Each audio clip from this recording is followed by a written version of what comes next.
So there was another show I was working on with these 3 women, and it was for this organization called the Wellness House in Hinsdale. Yeah, it's great, right? Yeah. If you or anyone you know has cancer, you can go there and they have everything from yoga to like cooking classes. So every year they have this very lovely gala, and I do their mission moment for them. And this year we focused on women who were dealing with breast cancer. So these are 3 storytellers from the Wellness House who are going to come out and share their bit that they did for the gala, and then we're going to close it with one of their stories. So please welcome Luciana and Ghadeer and Sonja. We wade into waters, not knowing what we will meet, what dragons live beneath the surface. We meet in waiting rooms, doctors' offices, hospital rooms, support groups. We wait. I am waiting. I lie on the hospital gurney and I ask my surgeon, when will I wake up? He says he doesn't know. I'm waiting for someone to remove this fear, to remove this IV, to remove this breast. Waiting for someone to say, hey, your tumor is gone. But no, I am waiting. I waited, even though I was sure I had cancer on the day of my mammogram. I had to wait weeks for my results. It was another month until my first chemo. And then I finally told my parents. I had to wait. They don't even speak English. But everyone knows the C word. Still, how do you tell them? Well, I didn't know how to deal with it either, so I did not.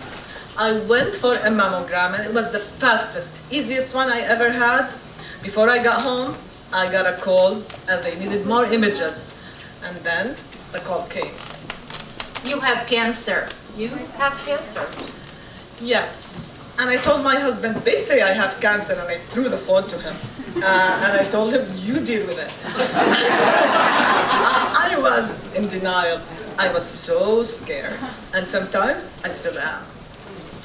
Well, it's not the way I thought it was going to go. My husband Zoran and I were on a beautiful island in Croatia, watching the sailboats go by. We were naked. It was a nudist island. Really? Yes, it's a long story. Basically, we were out on vacation for the very first time since launching our children. I had actually been offered 2 jobs, one as a teaching assistant for disabled children, the other as a resident potter at a pottery studio.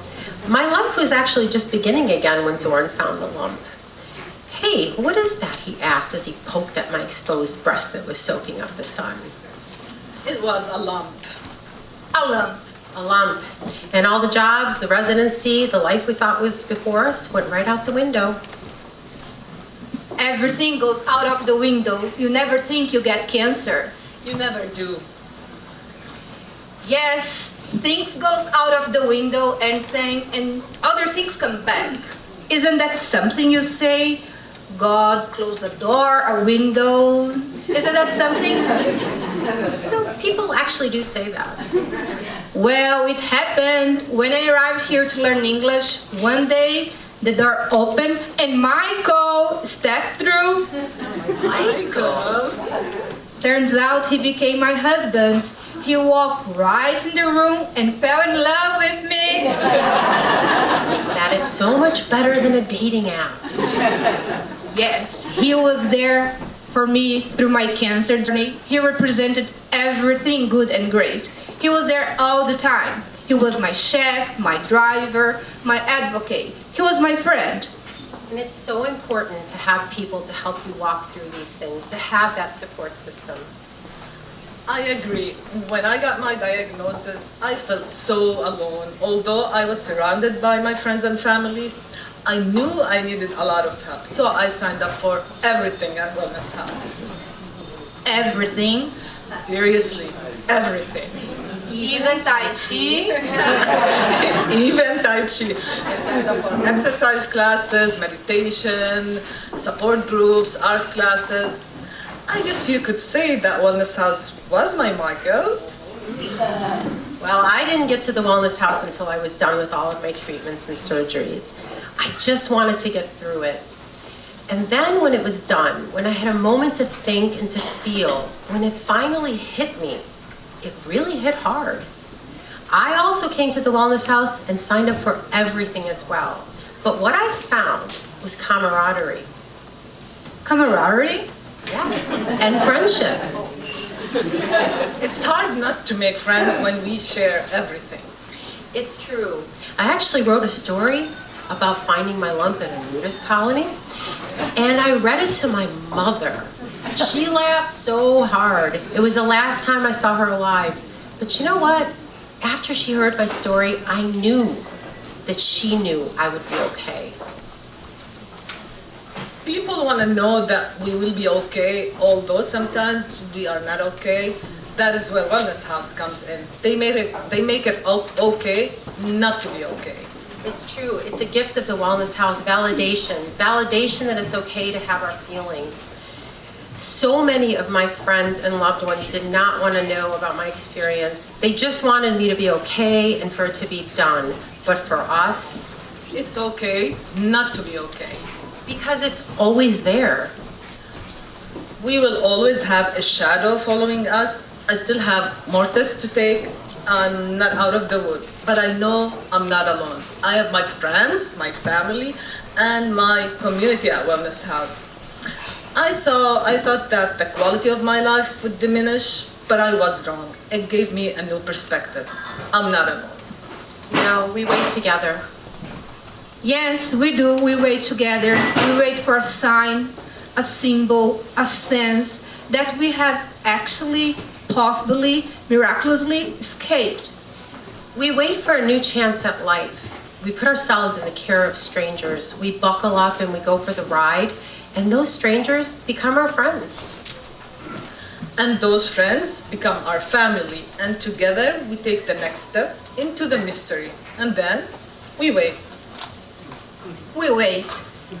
We wait for our surgeries, our treatments. We wait to thank our oncologists, our radiologists, our surgeons. Nurse, friends and family. And our community at Wellness House. 1,000 different ways, but all grateful. Grateful. Grateful. Beholden to you for trying to save our lives.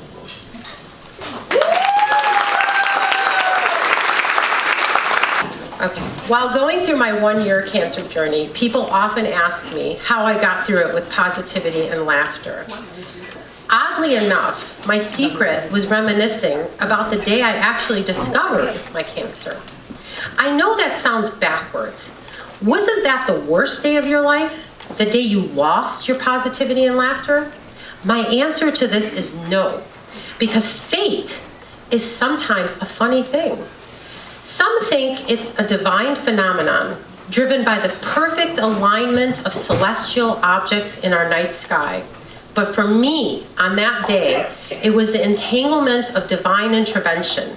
A loving, crazy husband, a mischievous old Croatian, and a nudist island. 28 years of marriage, 4 kids, and 27 years of parenting.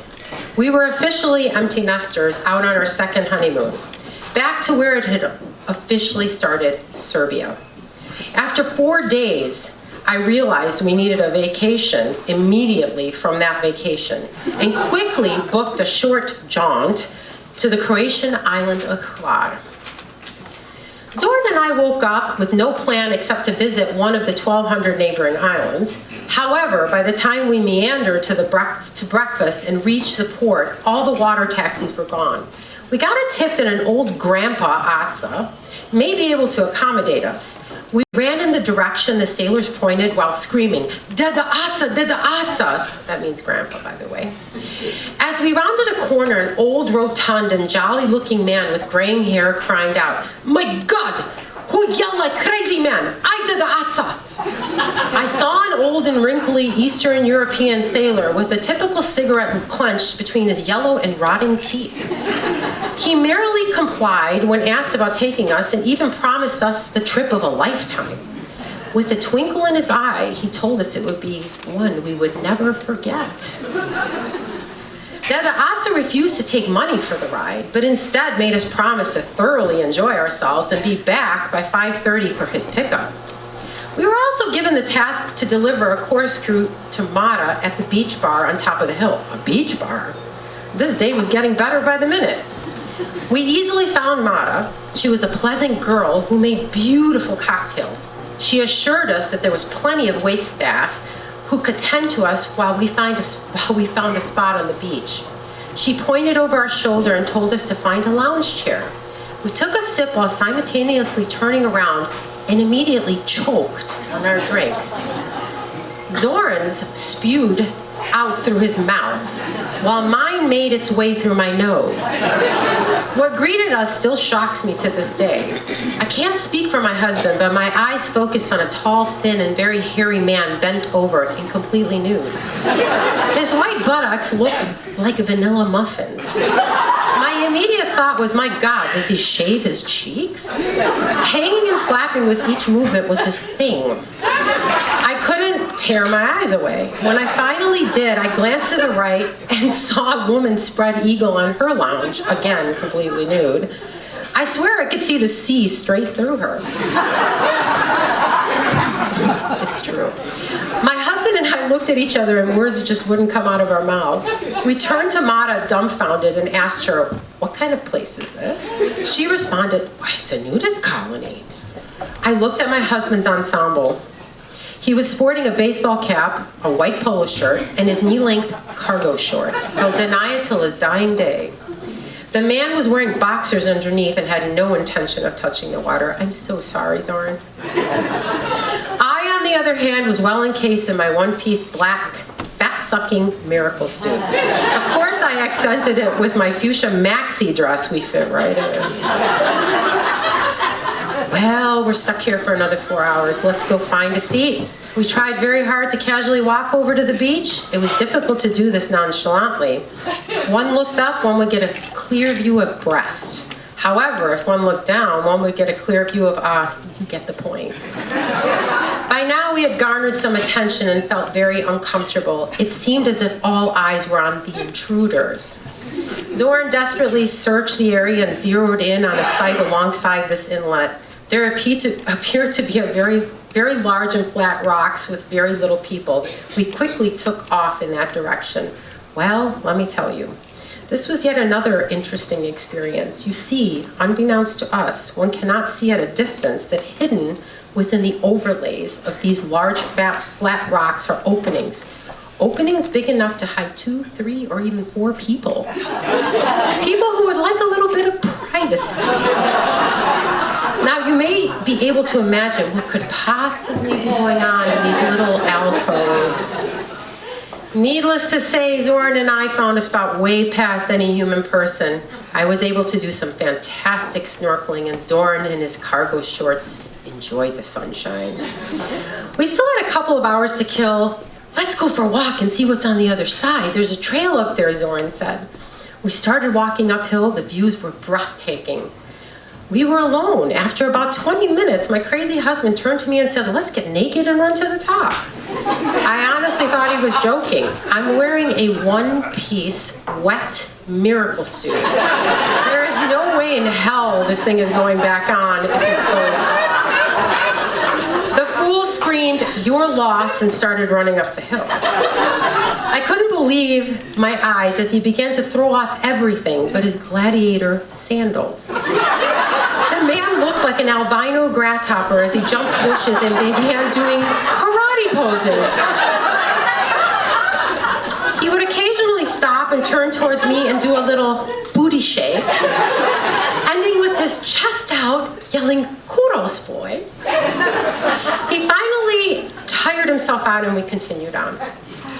His only comment being, you really missed out on the fun. That was quite liberating. I can't remember the last time I ran outside naked. I dryly commented it had to have been at least 53 years ago. We got to a beautiful sun-drenched cliff overlooking the sea and another island that looked uninhabited. It was just so peaceful. We spread out our towels and sat on a large rock, feeling the last bits of built-up tension leave our body. My husband looked at me and said in his mischievous way, "You know there's no one here. You could at least go topless. Don't you want to get ready for Greece? You wouldn't want to burn your boobs over there." Even though I had no intention of going topless, I decided to humor him. We leaned back on our arms and quietly lost ourselves in thoughts. Suddenly, I felt Zoran's elbow my ribs. He whispered, "Oh my God, look." I opened my eyes, and not 20 feet in front of us, I saw a dark, tall, and muscular man wearing Speedos with his hands on his hips, looking towards the boats. He was beautiful. I turned to my husband and laughed and asked him if he had just switched sides on me. He scowled and exclaimed, "No, not him, the guy over my right shoulder." I turned to look and saw a man with his hand buried deep in his Speedo, ecstatically gazing between my breasts and the peacock. I was so taken aback, I whipped my head to the left. Lo and behold, we had another visitor. Yeah. He was an incredibly obese man power walking up the path. His face was covered in sun lotion and he had a very large hat on. Other than that, he was completely nude too. He seemed to be oblivious to me and Zoran, and instead focused on our busy little friend. I whipped my head back towards my husband and caught the fool examining my chest with incredible intensity. I exclaimed, "Geez, you too?" He shook his head and simply said no. Then he gingerly poked my right breast and said, "What is that and how long has it been there?" In the middle of one of the most ridiculous experiences of my life, I found a lump that would change my life forever. It would take me on a journey of fear, pain, anger, and solitude. But that was not how it began. It began on a nudist colony, and it began with humor. Thank you.